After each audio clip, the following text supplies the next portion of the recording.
Boa noite aos irmãos. Quero iniciar agradecendo a igreja pelo carinho, agradecendo a igreja pela lembrança. E os irmãos têm sido muito valiosos e importantes na minha caminhada. Muito obrigado aí pelo gesto de carinho, pelo presente. É uma grande bênção servir no meio de vocês. Nós vamos orar hoje à noite, nós vamos falar sobre a reforma protestante e o relacionamento com a denominação batista. Tentar entender um pouco sobre essa relação. A pregação basicamente vai ser um estudo histórico, a gente vai estar trabalhando dentro da teologia histórica, não vamos estar fazendo uma exposição textual como fazemos a cada culto. Vamos orar. Deus amado, Deus Todo-Poderoso, queremos agradecer ao Senhor pelo Teu cuidado, pela Tua provisão. Sabemos que o Senhor é bom, que o Senhor evidencia e demonstra isso em nossas vidas a cada dia. Te agradecemos, ó Deus, pela salvação, que nos deu um sentido para viver. O Senhor libertou a nossa alma de nós mesmos, da própria natureza pecaminosa que a escravizava, fazendo com que nos voltasse sempre para os desejos da carne, nos permitindo, ó Deus, usar os membros do nosso corpo para a Tua glória como um sacrifício vivo, santo e agradável. Te agradecemos, ó Deus, pela segurança da salvação que recebemos. Nós podemos confiar no nosso destino eterno, porque o Senhor morreu por nós. Foi o Senhor que nos salvou. O Senhor nos selou com o Espírito Santo, que a Tua palavra descreve como o penhor da nossa herança, é a garantia de que estaremos com o Senhor na terra e nos céus. Nesta vida, podemos perder tudo: status, posição, recursos, amores, amigos e até família. Mas nós temos uma tranquilidade, porque se esse mundo nos arrancar tudo, ele é restrito para nos arrancar o Senhor do coração. Nada e nem ninguém pode nos separar do amor de Cristo Jesus. Te louvamos, ó Deus, por essa noite, por cânticos tão belos, por nosso grupo de louvor, nossa orquestra, dirigência, todos os irmãos que estão preparando e trabalhando para que esse culto possa acontecer e inclusive, ó Deus, ser transmitido. Te louvamos em nome de Jesus. Amém. Os batistas e a reforma protestante, a via média da reforma. Quero falar um pouco sobre isso essa noite. Será que as igrejas batistas, como é o nosso caso, possuem motivos para celebrar a reforma protestante? Em que medida e em que sentido somos reformados ou protestantes? Existe realmente alguma ligação entre a reforma e os batistas? Nós estamos diante de algumas polêmicas históricas e que já têm suscitado alguns debates, inclusive no meio batista. Eu desejo essa noite, então, tratar sobre essas questões, tentando mostrar o laço histórico dos batistas, suas influências, sua própria identidade, para que possamos entender um pouco melhor a nossa relação com a reforma protestante. Eu quero começar, então, fazendo a seguinte afirmação. Os batistas nasceram da reforma, mas eles vão muito além de Martinho Lutero e João Calvino. Um dos aspectos mais marcantes da fé batista é que não surgimos em torno do nome ou da autoridade de um homem.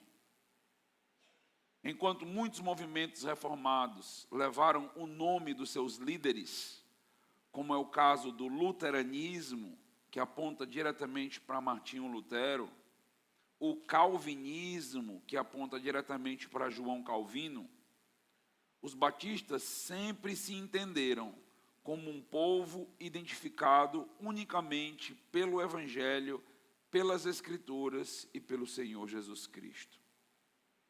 Já foi muito comum, inclusive no Brasil, até mesmo entre pastores batistas regulares, eles se identificarem como biblicistas. Esta era uma forma um pouco pedante, até orgulhosa, de se apresentar, mas é realista, no sentido de mostrar que o nosso compromisso final não é com nenhum reformador, e sim com os ensinamentos da reforma, que encontram respaldo nas Escrituras, independente de quais são os proponentes. John Gill é um teólogo batista do século XVIII, e ele fez uma afirmação que ela é bem impactante, e nós concordamos. Ele diz o seguinte: os batistas reconhecem apenas um Senhor e legislador espiritual, Jesus Cristo.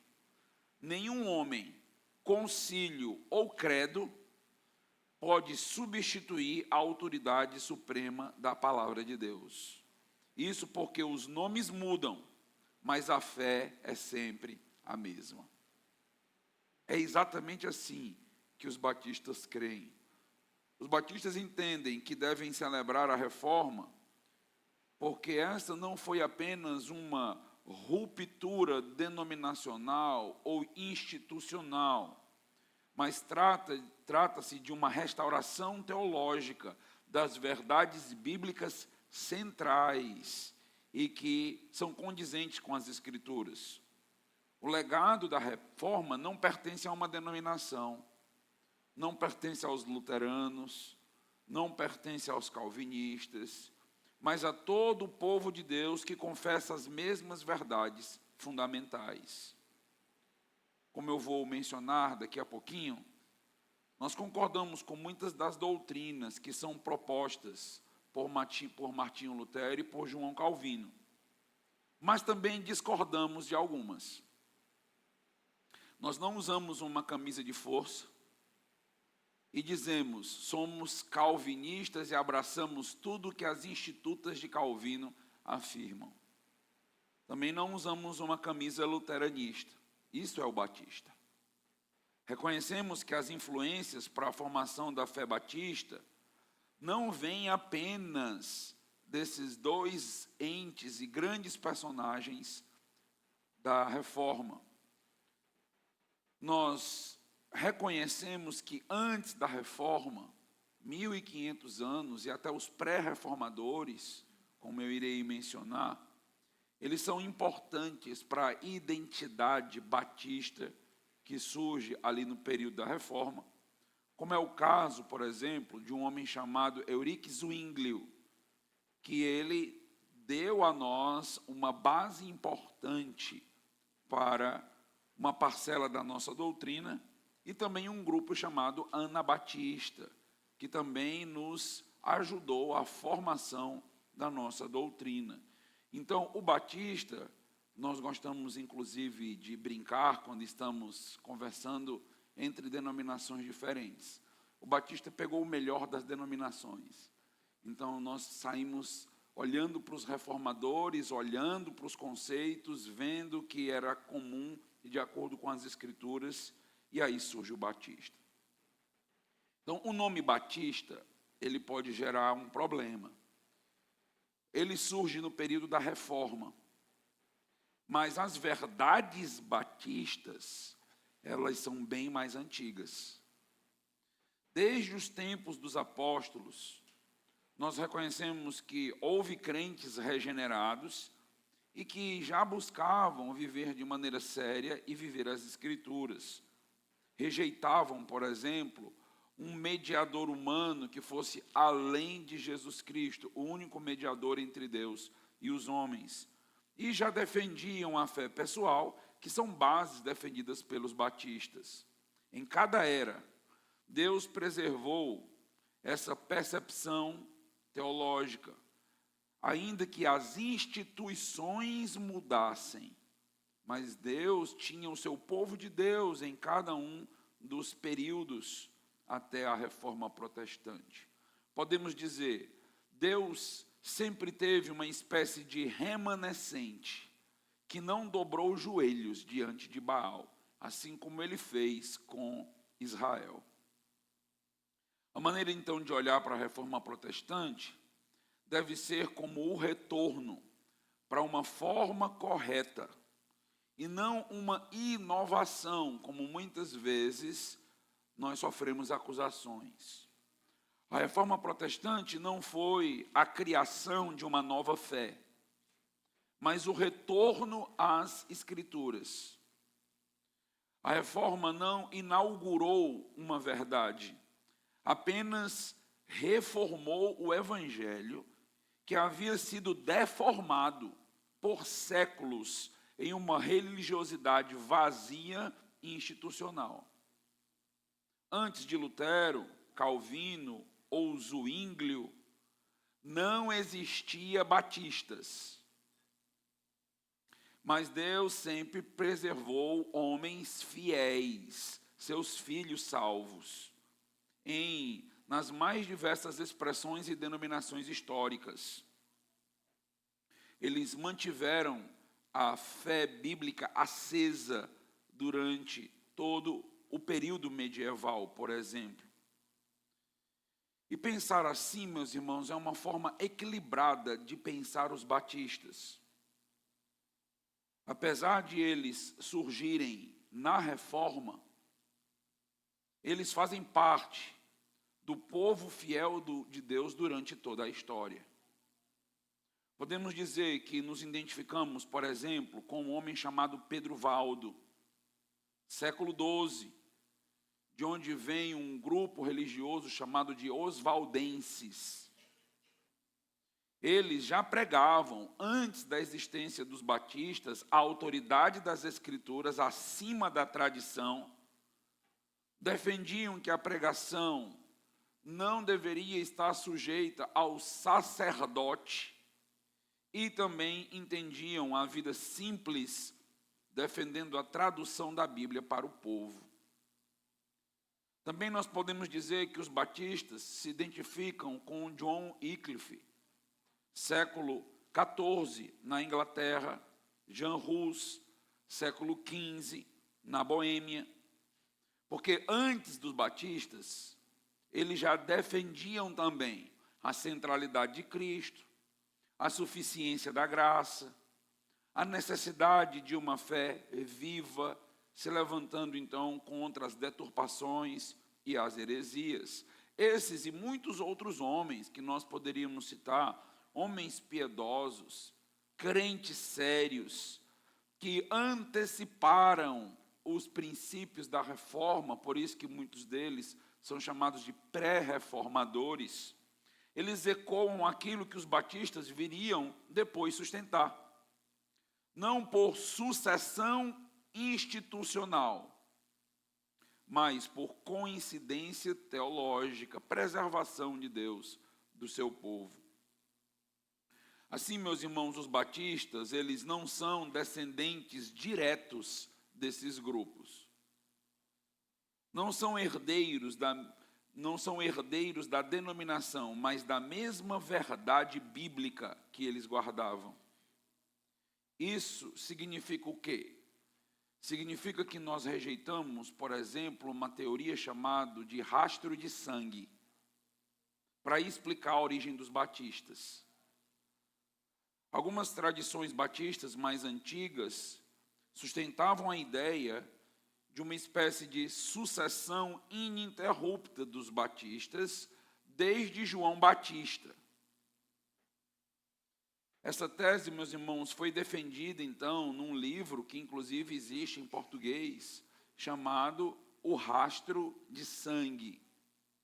É uma espécie de tentativa de combater as acusações que foram feitas pelos católicos apostólicos romanos de que os evangélicos surgiram apenas há 500 anos. Além disso, é uma forma de tentar elevar os batistas diante ou mediante as demais denominações, mostrando que só os batistas vem desde o primeiro século até hoje. Nós temos problemas com esse tipo de concepção, porque nós entendemos a dificuldade que existe de uma preservação ininterrupta do povo dele. Mas nem as escrituras, elas funcionam de uma maneira tão bonitinha como nós gostaríamos, quanto mais uma denominação e um povo. Historicamente, os batistas não possuem essa linhagem direta. Eu gostaria que fosse assim, mas isso não é um fato histórico. Devemos ser batistas. Nós temos que ter cuidado com a nossa denominação, a nossa expressão e a nossa identidade, mas sem criar mitos para divinizar a denominação. Porque isso, meus irmãos, beira idolatria. Se de fato não for idolatria denominacional. Isso faz com que algumas pessoas acreditem que é mais importante ser batista do que ser crente. Isso é um problema sério e grave. E olha porque eu sou batista desde que eu me converti. Eu nunca fui de uma outra denominação. Eu sempre fui batista regular. Sempre. Desde a minha conversão. Mas eu sou crente antes de ser batista. E se um dia os batistas regulares se desviarem do que eu entendo ser Bíblia, eu deixo de ser batista regular. Mas eu não deixo de ser crente. Porque ser batista regular é uma denominação. E ela só é valiosa e preciosa enquanto ela guardar a Bíblia. Enquanto ela for fiel às Escrituras. Fora disso, ser batista regular não deveria trazer nenhum orgulho para ninguém. A verdade é que os batistas são filhos da reforma inglesa. Não de uma igreja secreta, invisível e que foi preservada durante a história. Meus irmãos, entender que nós surgimos a partir da reforma protestante não diminui a legitimidade do batista. Apenas, meus irmãos, ancora a fidelidade bíblica, histórica e protestante onde realmente deveria estar. O que nós podemos falar rapidamente sobre o surgimento dos batistas? O surgimento dos batistas acontece a partir do que nós conhecemos, século XVII. A Inglaterra, ela vivia o eco da reforma protestante. A igreja anglicana havia rompido com Roma, mas mantinha muitos requisitos de estruturalismo e ritualismo ainda católicos. Os grupos chamados puritanos, que estão do século XVI ao século XVIII, eles se rebelaram também contra esta visão anglicana da Inglaterra. Um desses homens é John Bunyan, que é um batista puritano.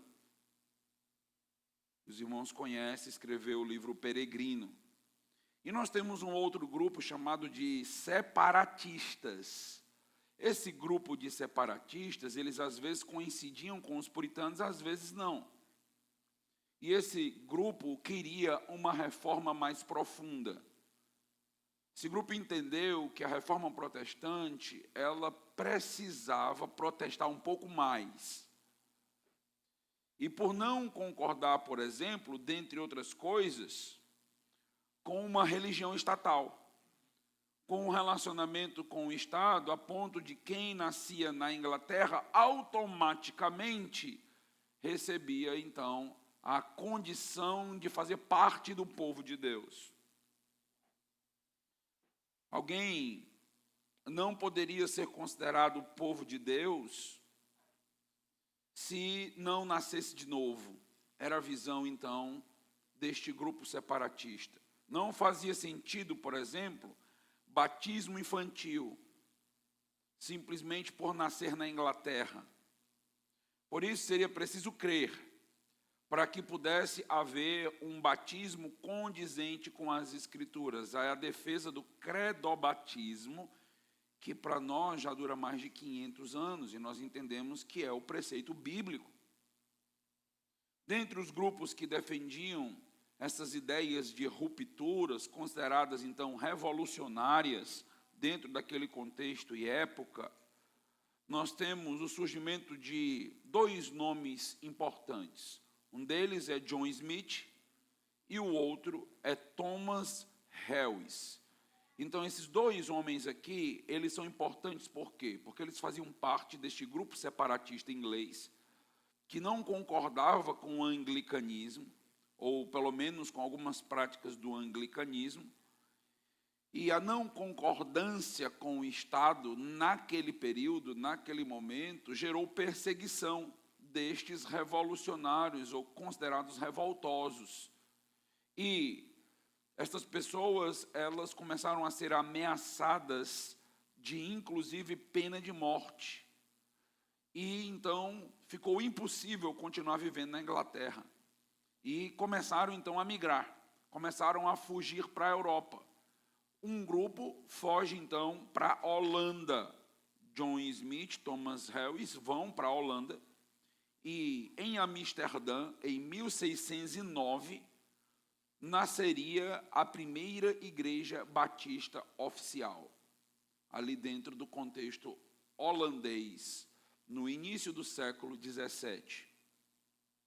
A igreja batista, portanto, ela nasce da reforma, ela surge a partir daquele contexto, é fruto da reforma, apesar de sua percepção teológica ser apostólica, apesar de entendermos que o que nós cremos foi defendido por crentes sérios durante toda a história a partir dos apóstolos. Então, assim, nós estamos aprendendo que celebrar a reforma é muito mais do que celebrar uma denominação específica ou um nome específico. Trata-se, meus irmãos, do evangelho redescoberto pelo povo de Deus, algo que foi revolucionador. Então, trata-se de termos as Escrituras hoje traduzidas na nossa própria língua, a luta do povo de Deus para que a Bíblia e a sua interpretação não ficasse restrita a um magistério, não ficasse restrita a uma cúpula que poderia, então, ter acesso às Escrituras e criar os dogmas que todo o povo deveria seguir. Então, a Bíblia chega nas nossas mãos, é a grande luta de Lutero, traduzir as Escrituras para o alemão, e com essa tradição começa a grande libertação do povo na Alemanha. Então, algo espetacular. E isto acontecendo aí há aproximadamente 500 anos atrás. Este povo rejeitou o que nós chamaríamos agora na modernidade de ecumenismo. Então, de dar as mãos a pessoas que são contrárias ao Evangelho, tudo em nome do amor. Vamos nos unir mesmo mediante aberrações teológicas. Não. Nós estamos falando de um povo que entendeu que diversidade não seria pobreza nem problema e que a unidade ela iria além do que a gente chama de uniformidade. Então, não era unir o povo em nome, então, de que as nossas consciências fossem vendidas ou escravizadas. A gente vai ver, inclusive, que os batistas, eles passaram a defender uma doutrina chamada de liberdade da consciência. É, inclusive, um dos nossos distintivos. Assim, embora os batistas não descendam diretamente de Lutero ou de João Calvino, os batistas são herdeiros teológicos da reforma, porque eles compartilham alguns princípios de maneira integral da reforma. Por exemplo, você já deve ter ouvido falar sobre os 5 somente da reforma, os 5 solas da reforma. Sola Escritura, A Bíblia é a única regra de fé e prática. Isto, meus irmãos, foi revolucionário para aquele contexto. Porque a Igreja Católica Apostólica Romana, até hoje, não assume esse sola. Até hoje, ela coloca as Escrituras ao lado do que ela chama de tradição. E essa tradição é preservação apostólica. E isto, meus irmãos, são duas autoridades lado a lado. E foi daí que, durante a história, surgiram muitas doutrinas que não poderiam ser questionadas, porque havia uma sucessão apostólica através do Papa.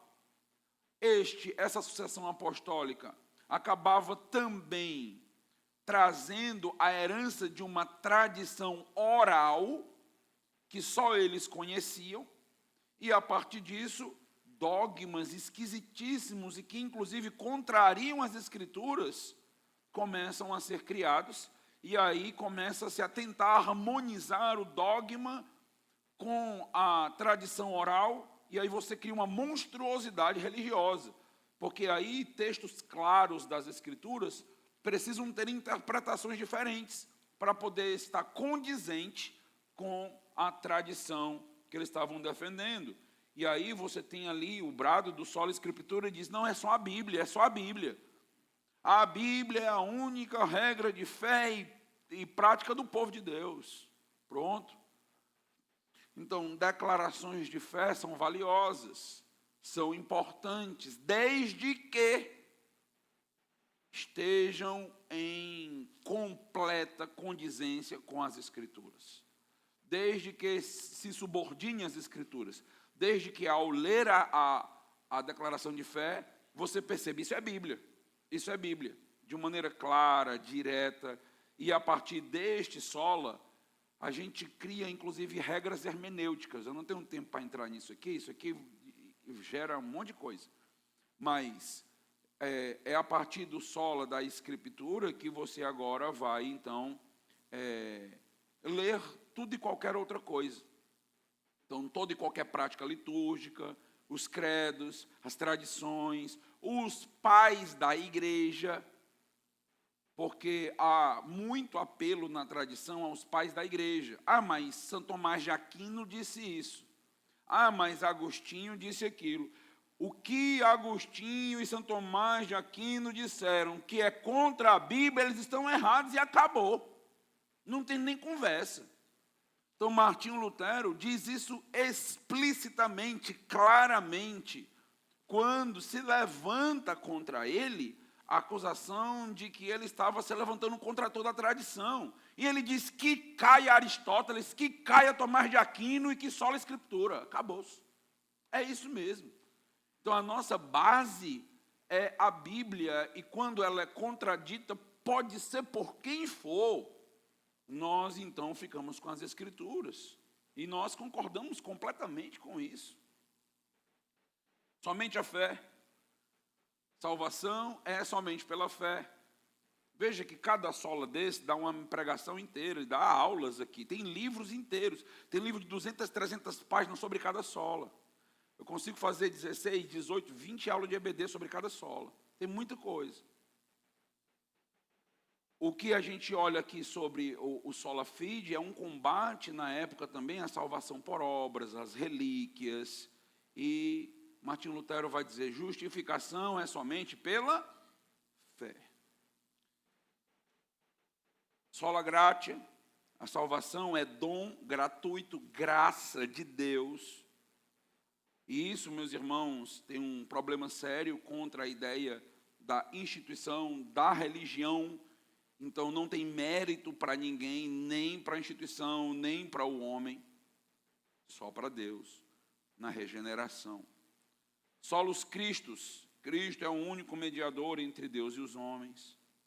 E sólido é o glória, toda glória pertence exclusivamente a Deus. Qualquer outra glória para qualquer outra pessoa é vã, é inútil, é vazia. Então, nós batistas concordamos com os 5 solas. Sem nenhum problema, defendemos com muita força isso aqui. dizemos isso que é bíblico, isso que nasce ali da reforma, ou é sistematizado dentro da reforma, para ser mais preciso na linguagem, isso nós concordamos. Então, desde o século XVII, os batistas, eles mantiveram os solas da reforma. E eles acabaram dando algumas ênfases particulares nisso. Eles acabaram, então, aprofundando um pouco cada um desses conceitos com o que eu mencionei para os irmãos, uma doutrina chamada a liberdade da consciência diante de Deus. Isto é uma doutrina batista e que traz a ideia que nenhum homem, governo ou instituição religiosa pode impor a fé ao indivíduo. Anglicanismo, Estado, ele diz, não, é individual, a gente precisa respeitar a consciência do indivíduo, a liberdade da consciência. Então, isso não pode ser imposto pelo Estado. Então, não é algo, por exemplo, como acontece dentro do sistema islâmico. Não. Então, não é por nascimento, não é por herança, é, de fato, por Deus transformar seu coração, sua mente, e agora sua consciência se tornar cativa a Deus. Isto aí é a doutrina da reforma, que os batistas aprofundaram. A autonomia de cada igreja local. Cada congregação responde diretamente a Cristo, o cabeça da igreja. Por quê? Porque o problema dentro da Igreja Católica Apostólica Romana começa quando todas as igrejas se submetem a Roma. Começa quando você tem uma cúpula e todas as igrejas prestam contas àquela cúpula. Você tem ali um líder superior, daí vem o papado, posteriormente, vindo de Roma, e os outros líderes das outras igrejas precisam se submeter a isso. E o sistema batista disse, não, cada igreja é autônoma. Então, a igreja não se submete a outra. E isto aqui é um dogma que a gente defende, que tem muito valor. Então, nós fazemos parte, por exemplo, de uma associação, a associação estadual, que nós chamamos de AIBRES, Associação das Igrejas Batistas Regulares do Ceará, e a Associação Nacional, por exemplo, dos Batistas Regulares. Mas eles não têm poder sobre a igreja local. É uma associação, não é uma convenção. Essa é uma diferença de batista da convenção para batista regular. A convenção, ela tem autoridade sobre a igreja local. Dentro das igrejas batistas regulares, a associação sugere para a igreja batista regular. Ela se reúne, faz sugestões para que aquela igreja, então, possa aderir ou não. E se a igreja entender que aquelas sugestões ultrapassam o que a Bíblia diz, a igreja se desassocia e acabou-se. Pronto, sem nenhum problema. Mas somos nós que decidimos os nossos missionários, decidimos os nossos pastores, então fazemos a nossa declaração de fé e assim por diante. Isso aí nos pertence.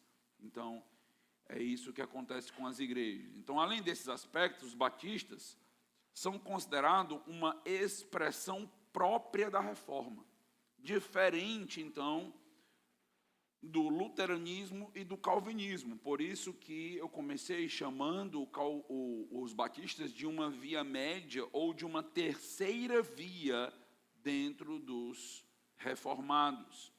Por quê? Porque você precisa entender que há discordâncias em alguns aspectos. Por exemplo, ceia do Senhor. A ceia do Senhor para os luteranos é presença consubstancial de Cristo. Qual é a ideia de consubstancial? Juntamente com cada um dos elementos da ceia, você tem o pão e você tem o vinho, não há uma transformação, e isso é transubstanciação. O catolicismo defende isso, o sacramento. Lutero diz, não é isso. É consubstanciação. Junto com cada elemento, você tem o corpo de Cristo e o sangue de Cristo junto. Eles não se fundem, eles não se transformam um no outro, mas eles estão juntos.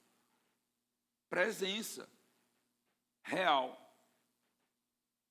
Nós olhamos e dizemos, não.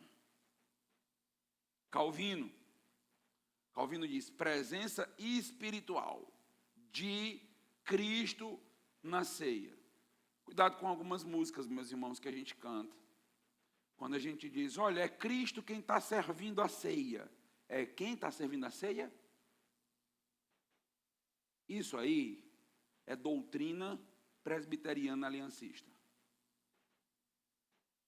Às vezes, escuta, abre os ouvidos, às vezes, nós não entendemos a linguagem teológica profunda, e aí o que é que a gente faz? A gente adere uma música acreditando que se trata da mesma coisa que a gente está fazendo, e não é, é doutrina. Por isso que é preciso que teólogos analisem as letras. Porque você não é um teólogo profissional, você não sabe a linguagem, você não entende isso. Então não é Cristo que está aqui quando vai distribuir, não, é Cristo como um grande anfitrião entregando a ceia. Não, não é Cristo como um grande anfitrião.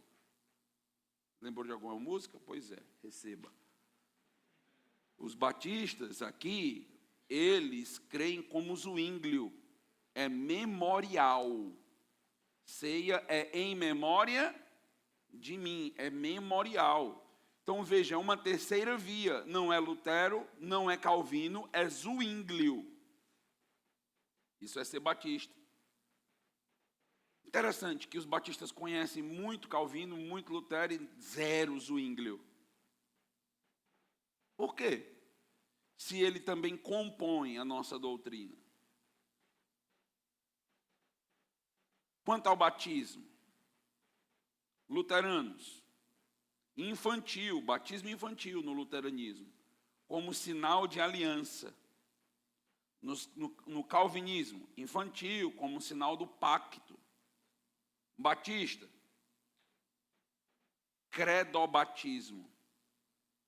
Somente crentes e por imersão. Isso é o batista. Discordamos de Lutero e discordamos de Calvino. Forma de governo. Luteranismo, episcopal. São os bispos.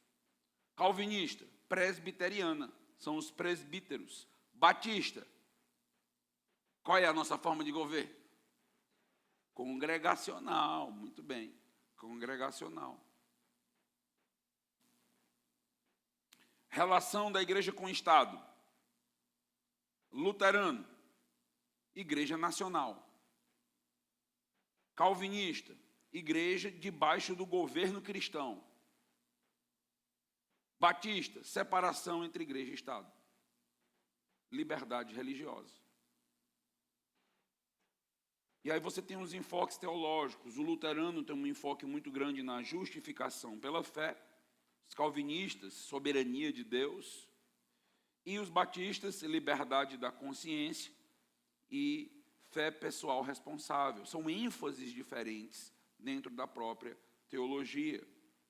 Os batistas, então, passaram a ser conhecidos basicamente dentro do contexto histórico, por defender dentre os seus dogmas a suficiência das Escrituras, o sacerdócio de todo crente, que é um combate ao sacerdotalismo católico, em que, por exemplo, dentro do catolicismo, a Eucaristia só pode ser celebrada por um oficial chancelado pelo Papa, por Roma, um padre. E os batistas entendem não, a autoridade é da igreja, e a igreja pode, inclusive, dar essa chancela, essa autoridade a um irmão da igreja. Um irmão da igreja pode vir celebrar a ceia. Um irmão da igreja pode vir, inclusive, e batizar, sem nenhum problema. Não precisa ser um pastor, um sacerdote profissional, porque todo crente é um sacerdote, nesse sentido. Então, igrejas que ficam sem pastores não precisam se desesperar. Às vezes a gente vê isso, não estamos sem pastor, e acaba ficando ali uma certa frenesi, né? Quem vai celebrar a ceia? Aí fica convidando um, convidando o outro. Os diáconos celebram a ceia. A igreja se reúne em assembleia e diz, pronto, quem é os nossos diáconos aqui? Fulano, fulano, pronto, vocês celebram a ceia, está tudo bem. Não precisa convidar um pastor de fora, não precisa nada disso. Para celebrar a ceia, para fazer um batismo, para realizar um casamento. Um irmão da igreja pode realizar um casamento, sem nenhum problema, não é sacramento para nós. Tanta coisa para poder desdobrar aqui, nós podemos, por exemplo, caso queiramos, permitir que os pais batizem seus filhos, sem nenhum problema. Não temos dificuldade com isso, não, com os batistas, não. Nós normalmente não fazemos isso, a igreja tem um pastor, mas se em algum momento fizer, não tem nenhum problema com o batista, não. Ai, mas estamos quebrando a tradição. Que tradição? Batista nunca teve essa tradição que tu está inventando aí. Para o batista, nunca houve isso, só num sacerdote.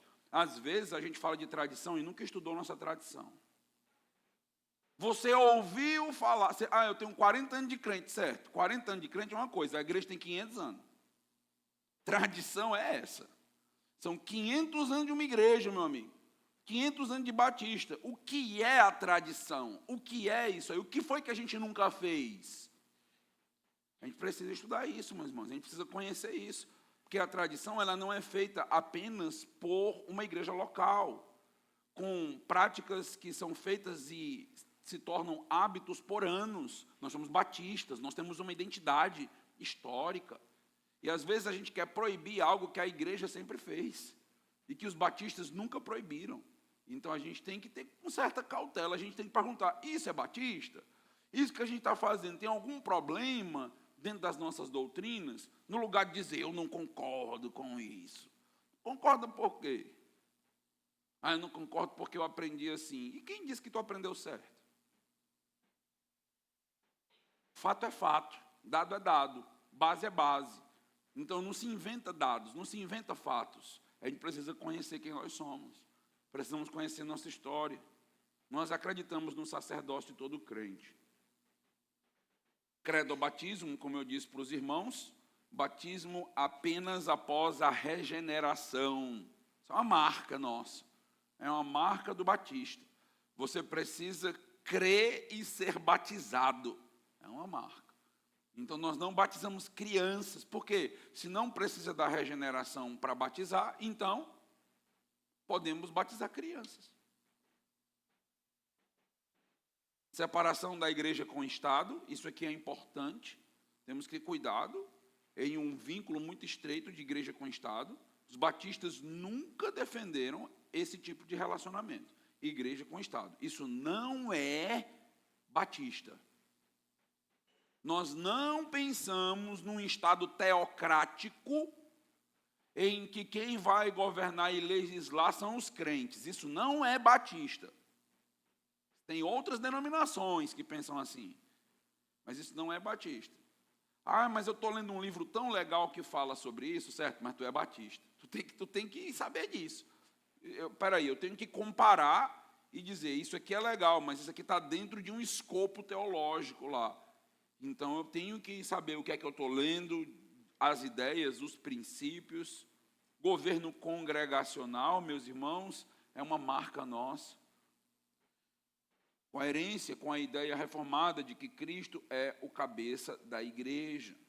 Então, os batistas, portanto, eles não são uma nova vertente denominacional, mas eles são um desdobramento da reforma protestante profunda. Então, eles pararam e disseram, nós somos mais protestantes do que os protestantes, porque a gente vai protestar até contra os protestantes. Os batistas disseram, nós discordamos até de Lutero, nós discordamos até de Calvino. Então, assim, eles fizeram a reforma, mas eles não foram até as últimas instâncias. Eles não chegaram onde eles deveriam chegar e nós não concordamos com eles. Então, é porção dobrada de unção protestante, ser batista. Tinha um pastor antigo que dizia, é por isso que batista vai trocar uma lâmpada e tem 3 pessoas dando uma opinião diferente. Está na nossa veia, né? Assim, está ali, cada um ali, a gente protesta até contra a gente mesmo, né? A gente é assim, né? Tem que ter cuidado com isso aí, né? É nesse ponto, então, que entra uma informação importante. Nós, batistas regulares, entendemos que somos protestantes. Acredito que está claro para todos. Mas nós não afirmamos que somos reformados. Normalmente, quando se fala de ser um reformado, a gente pensa logo nos 5 pontos do calvinismo, na tulipe. Quem sabe? O T, total depravação, eleição incondicional, expiação limitada, graça irresistível e perseverança dos santos. Mas ser calvinista vai muito além disso, muito além disso. Ser reformado é sinônimo de ser calvinista. E nós não dizemos que somos reformados porque nós não somos calvinistas. Nós concordamos com Calvino em algumas doutrinas. Em outras, nós discordamos muito com ele. É o caso da identidade, por exemplo, de Israel e da igreja. Discordância enorme aqui. Por isso que nós dizemos, somos os batistas, no caso o batista regular, nós somos dispensacionalistas. Isso aqui é importante para a gente fazer uma separação daqui a pouquinho com outro grupo batista, vou mencionar já. A ideia da confusão de Israel com a igreja, da identidade, aí acaba dando base para o batismo de crianças, como o batismo como uma nova circuncisão. Então, nós discordamos dessas doutrinas calvinistas, nós não entendemos que é isso. E o batista, ele não adere a esse tipo de posicionamento. Então, quando dizemos que somos protestantes, nós estamos nos identificando com todo aquele que se levanta em protesto contra os erros da Igreja Católica Apostólica Romana, afirmando, por exemplo, os 5 solas. Nesse sentido, somos protestantes, tranquilo. Reformado, porém, é um termo técnico, é um termo histórico. Refere-se originalmente às igrejas que seguem a teologia de João Calvino e a tradição continental reformada, como, por exemplo, os presbiterianos, os congregacionais e holandeses reformados. Os batistas regulares não seguem essa linha. Portanto, os batistas regulares são protestantes, mas nem todos que se chamam protestantes são reformados. A gente faz uma diferenciação aqui, técnica disso. Algumas vezes, algumas pessoas me procuram e dizem, pastor, essa igreja é reformada? Depende do que você está querendo dizer com reformado. O que você está querendo saber exatamente? Porque eu nem sei se a pessoa entende a nomenclatura. Eu não vou dizer que não e sim, se eu não sei nem o que ela está perguntando. O que você está querendo dizer com isso? Normalmente ele diz, não, essa é a igreja adota os 5 pontos do calvinismo na salvação. Eu disse, essa igreja adota, essa. Vou já dizer porque eu estou falando essa. Essa igreja que adota.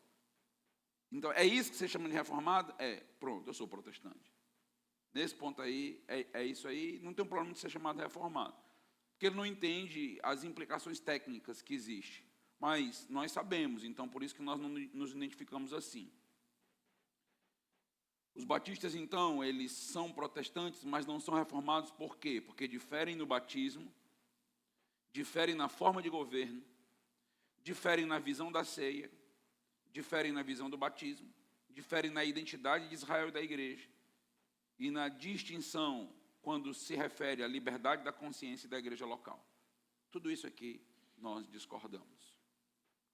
Além disso, os batistas diferem dos reformados de uma maneira técnica, como eu mencionei para vocês, em relação à ceia, ao batismo, a rejeição da presença real ou consubstancial, nós rejeitamos esse tipo de aspecto.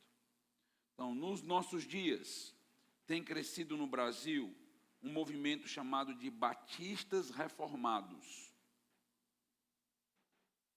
Esse é um movimento de recuperação confessional que busca reacender o interesse pela Confissão de Fé de 1689, a Confissão de Londres, a segunda Confissão de Londres.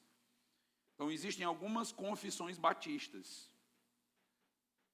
Nem toda confissão batista, nós batistas regulares, concordamos 100%. E uma das que a gente tem muitas dificuldades é com a de 1689. Temos alguns problemas com essa confissão. Então, mas é uma confissão batista. Mas tem várias. Então, você está falando de qual confissão? Então, é importante você saber disso. Porque, inclusive, a Confissão Batista de 689, ela foi reescrita, está sendo vendida agora, bem publicada, publicizada. E, nesta confissão, nós temos algumas caracterizações delas. Então, seguir integralmente a teologia calvinista. Então, nesse ponto aqui, o Batista reformado, ele segue os 5 pontos da graça, que é a visão calvinista, a visão presbiteriana, por exemplo. É a tulipe, né, na salvação. Ele segue uns 5 pontos aqui. Eles aderem à teologia do pacto, aliança da graça, unidade da história da redenção, lei moral permanente. Aqui tem um monte de coisa embutida nessas 3 coisinhas que eu coloquei aqui. A maneira de pensar a lei, maneira de pensar o pacto, tem várias coisas aqui que se aproximam muito da confissão de Westminster, que é a confissão adotada pelos presbiterianos.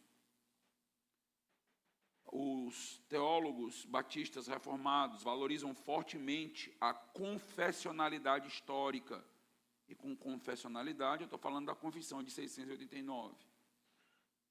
Costumam se identificar como um movimento de federalismo que destaca a continuidade da aliança entre Antigo e Novo Testamento.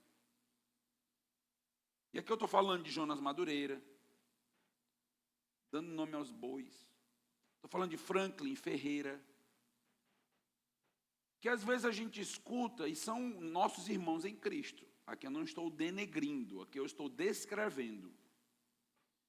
E a gente às vezes não entende as nossas posições. Às vezes a gente não entende as nossas discordâncias. A gente diz, não, mas é batista como eu. Mas tem mais coisa. E você precisa entender aí as coisas, como as coisas funcionam. Então, como eu disse, são irmãos em Cristo muito valiosos para a teologia brasileira, pelo menos esses 2 nomes que eu mencionei, e outros, né, dentro do próprio aliancismo, né, o que dizer de Augusto Nicodemos, um nome que tem influenciado o Brasil já há vários anos e abençoado muitos até de nós mesmos. Então, não estamos denegrindo, estamos apenas dizendo, nós não concordamos com Martinho Lutero nem com Calvino, quanto Marco Augusto Nicodemos. Então, discordamos deles porque eles seguem outras linhas teológicas. E aí a gente, por exemplo, vai ouvi-los, a gente precisa entender isso. Às vezes é um problema de você não entender quem você está ouvindo. Você escuta e gera uma confusão na tua teologia. Lógico. Você não entende as implicações, você não entende o que eles estão dizendo. Você não entende nem a linguagem que está sendo dada. Aí, às vezes, a gente fica, eu vou ouvir só as mensagens da minha denominação. Não, os irmãos são livres de consciência. Você só precisa ser responsável com a sua própria consciência. Você não pode sair ouvindo tudo e qualquer coisa sem entender o que você está ouvindo. Sem saber qual é a visão, qual é a denominação, qual é a vertente teológica, porque isso é prejudicial para a sua vida. Você vai querer adotar certas coisas que você vai depois ter problemas com seus próprios dogmas. Assim, um batista reformado é um batista dentro de uma espécie de movimento híbrido. Porque ele deseja manter os aspectos batistas e, ao mesmo tempo, ele agora está aderindo a alguns conceitos de Westminster, da Confissão de 1689. Então, há uma mescla dentro disso aqui, nos batistas reformados. Mantém as doutrinas da graça, chamadas 5 pontos, conservam a visão de batismo, por exemplo, ceia e governo congregacional, mas tem as questões aí relacionadas ao pacto, à aliança. Então, meus irmãos, todo batista, ele acaba sendo um protestante, mas nem todo batista é um reformado, não é? Os batistas regulares, para a gente fechar aqui. Os batistas regulares, por exemplo, eles herdam a teologia calvinista do que a gente chama de batistas particulares. Então, tem uma diferença histórica, não dá tempo da gente explicar isso aqui, mas os batistas foram divididos em batistas particulares e batistas gerais durante a história. Os particulares, eles são calvinistas. Os gerais são arminianos. Então, há essa linha. Os gerais praticamente desapareceram. Sobraram os particulares, mas houveram depois modificações entre as próprias ideias dos particulares. Os batistas regulares, eles vêm desses batistas particulares. Nós, no embrião do movimento batista regular, não do batista, já disse, o batista ele é lá de 1609, mas no embrião do batista regular, nós estávamos unidos nos Estados Unidos como batista da convenção. No início, era uma coisa só. Só que começam a ter vários problemas ali, dentro dos batistas da convenção, e houve uma cisão entre Convenção do Sul e Convenção do Norte, nos Estados Unidos. E a primeira cisão acontece por questões escravagistas. Então, havia uma discussão se poderia ou se não poderia ter escravos, e essa foi uma discussão, um debate histórico bem importante. O próprio Jonathan Edwards, que tem grande valor, o primeiro puritano norte-americano, ele era a favor dos escravos. Então, tem grandes debates em relação a isso aí. Então, nos Estados Unidos, houve essa cisão aí entre as convenções do Sul e do Norte, e depois houve um problema por causa do liberalismo teológico. E aí nós vamos ter problemas, por exemplo, com a questão de ordenamento de mulheres, concessão de púlpito para mulheres, e algumas coisas desse tipo. E os batistas regulares, eles acabam formando um próprio grupo dentro dos batistas, saem dos batistas da convenção, tiveram um grande prejuízo em ser da convenção, porque o seu patrimônio ficou para a convenção, e eles ficaram numa situação muito difícil. Depois disso, entenderam que o patrimônio da igreja deve ser da igreja, no nome da própria igreja, não pode ser em nome de missão, em nome de convenção, porque isso gera alguns problemas. E aí o batista regular, ele surge nos Estados Unidos, nesta linha, num embate muito frenético contra essa ideia dos liberais que não acreditavam nas escrituras serem inspiradas, não acreditavam em milagres, e o grupo aparece ali e cresce dentro daquele contexto ali. Então, eles normalmente seguem uma teologia calvinista moderada. Que é isso? Você vai encontrar batistas regulares que são 4 pontos. E batistas regulares que são 5 pontos na soteriologia. Nem toda igreja batista regular acredita na questão da expiação limitada. Não. Vários pastores batistas regulares, vários missionários norte-americanos, professores de seminários, não acreditam na expiação limitada. Agências missionárias. É quase que uma marca da Igreja Batista Regular aqui ser moderada em relação a isso. Tanto que alguém que não fecha na expiação limitada não é expulso do grupo. Há uma abrangência, há uma certa permissão no grupo em relação a isso. Então, aqui no Cariri e aqui no Ceará, devido à influência do Seminário Batista do Cariri, nossas igrejas, elas, em sua maioria, são 5 pontos. Então, calvinismo de 5 pontos. Mas quando você vai para o sul e sudeste, você vai ali para Curitiba, você vai para São Paulo, vai para aquelas regiões, muitos dos pastores são 4 pontos. Não acredito na expiação. E muitos dos missionários americanos que chegam no Brasil são 4 pontos. Então, há uma marca do grupo disso. Então, os batistas reformados, normalmente são 5 pontos fechados. Os batistas regulares, eles já têm esse jogo de cintura aqui.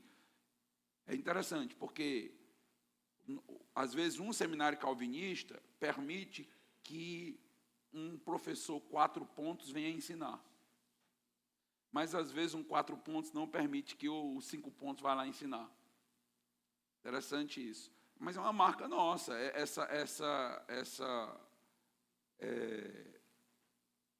esse jeito um pouco mais largo de aceitar e de ver as coisas. Então, a gente nunca expulsou. Né? E se fosse para expulsar, para mim é os de 4, né? Mas nunca expulsou os de 4 pontos, não. Porque eu entendo que é um encadeamento lógico. Eu entendo que quebrar a expiação limitada quebra a lógica. Então, assim, para mim não faz o menor sentido isso. Mas a gente aprendeu a lidar com isso, né? Interessante, né? Seguem confissões como a confissão de New Hampshire, de 1833. Essa é a confissão batista que a gente normalmente se identifica mais. É uma confissão mais abreviada, a de 1833, do que a confissão de 1689. Então, os batistas reformados normalmente seguem a de 89. Nós normalmente seguimos a de 1833. Mantém a forte ênfase evangelística. O batista regular mantém a forte ênfase missionária. Uma ênfase escatológica muito forte. Então, inclusive, entendemos que é distintivo o batista regular ser pré-tribulacionista e ser pré-milenista. Isso está nos nossos distintivos e é o tema da conferência da nossa igreja esse ano. Então, essa é a importância, porque faz parte da identidade batista regular. Rejeitam o pacto teológico da tradição reformada.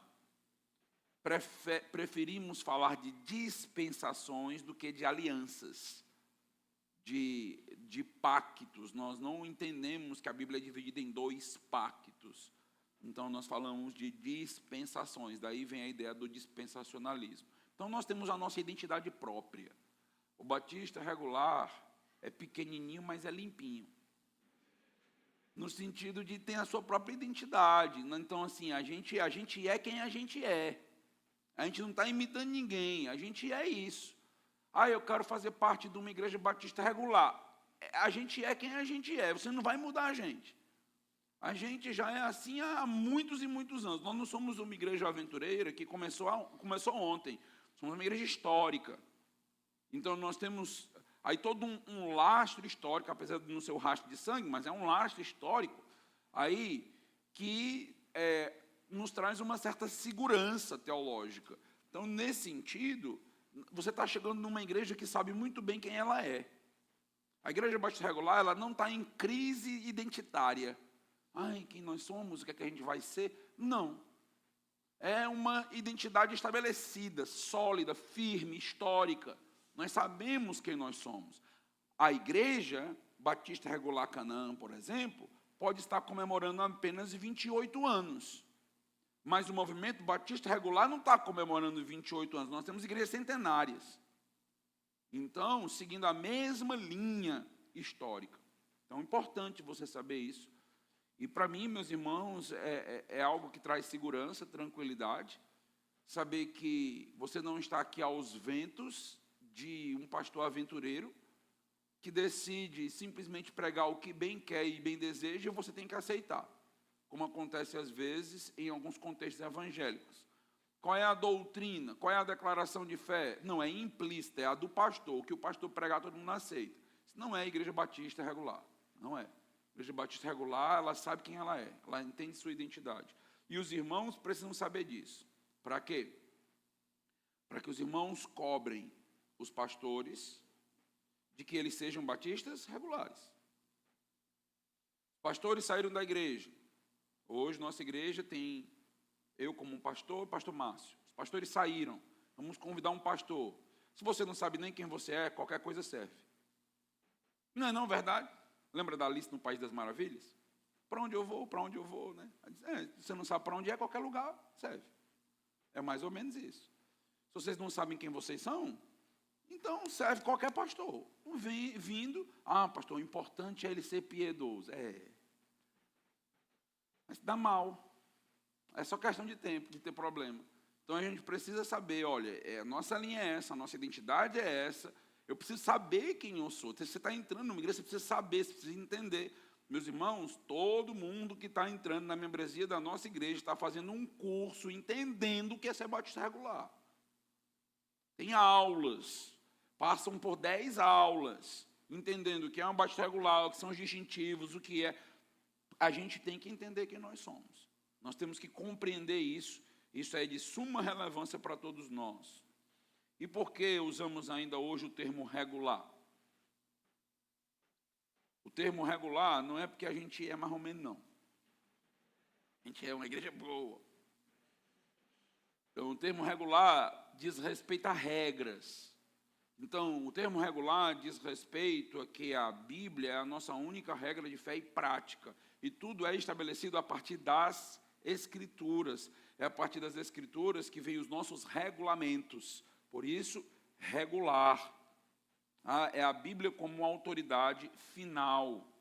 Algumas igrejas nossas têm tirado o nome regular. Não vou criticá-las, mas eu tenho orgulho do nome. Porque é isso que eu sou.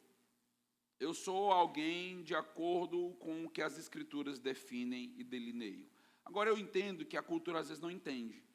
Entende que a pessoa que passa, né?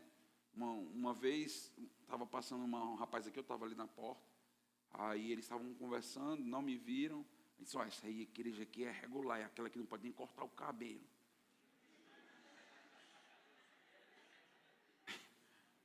Eu disse, rapaz, é isso que pensa da igreja batista regular, né? É por isso que o pastor é careca, porque ele não me viu, né? Ainda bem que ele não me viu, né? Pois é.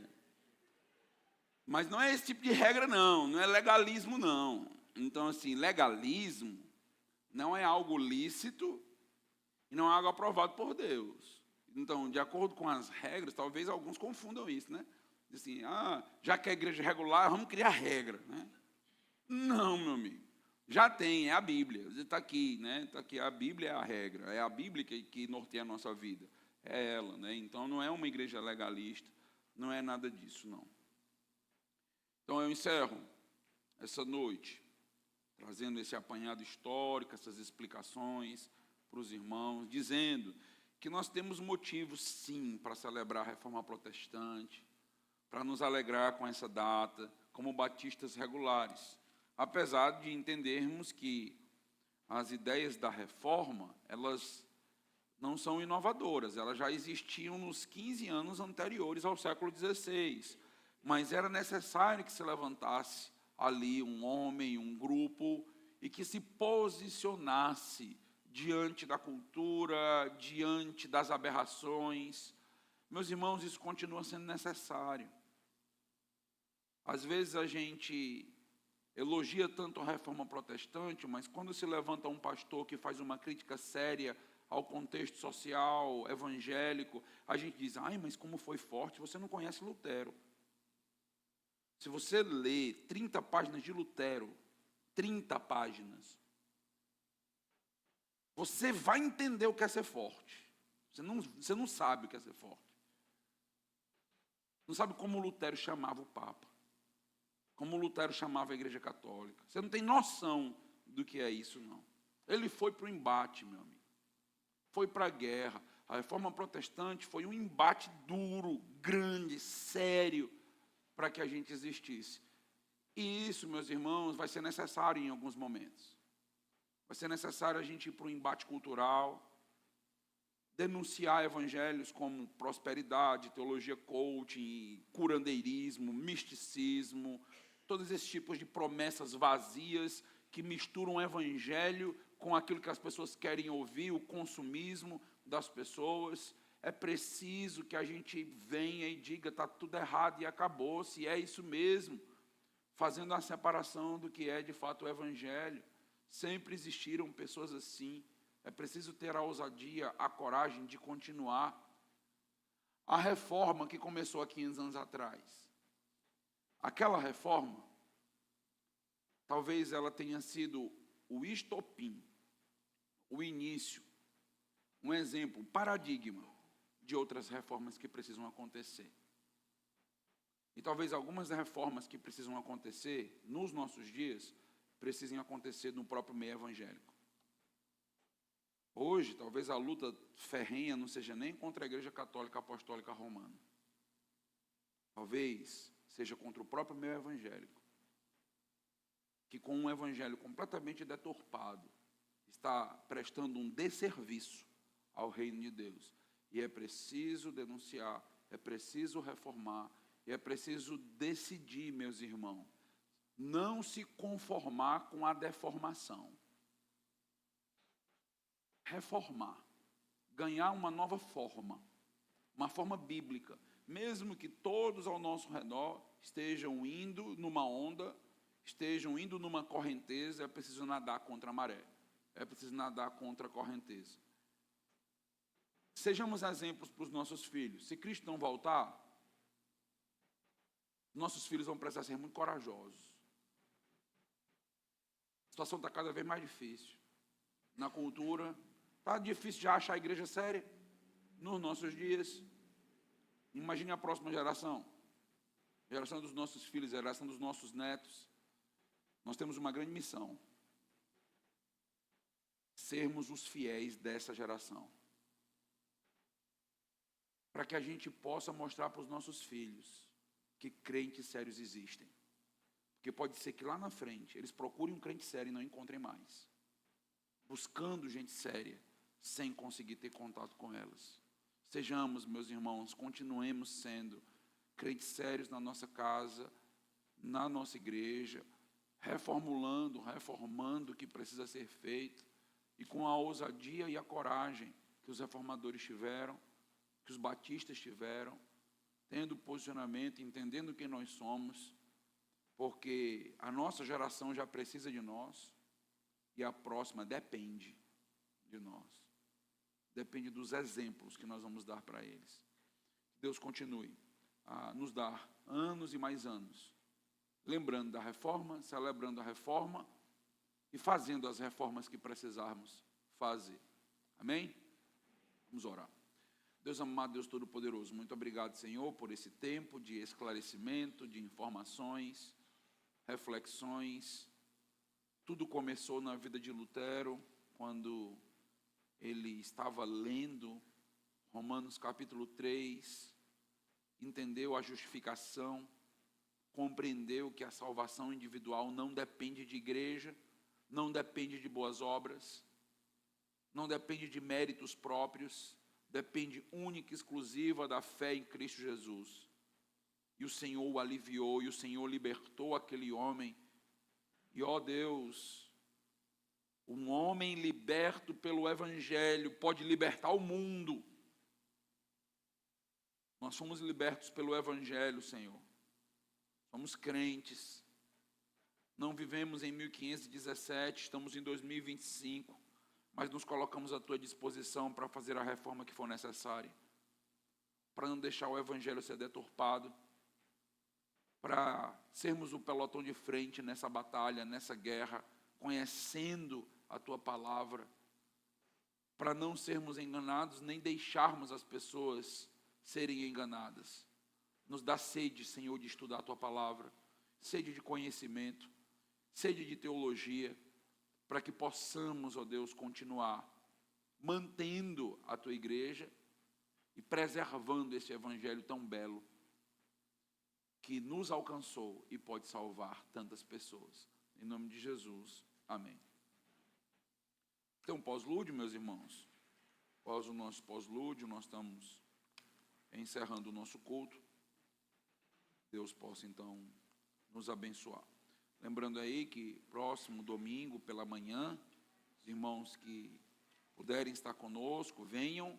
Nós vamos estar dando continuidade à teologia coaching, explicando aí os pontos e os aspectos dessa teologia, tá bom? Deus abençoe.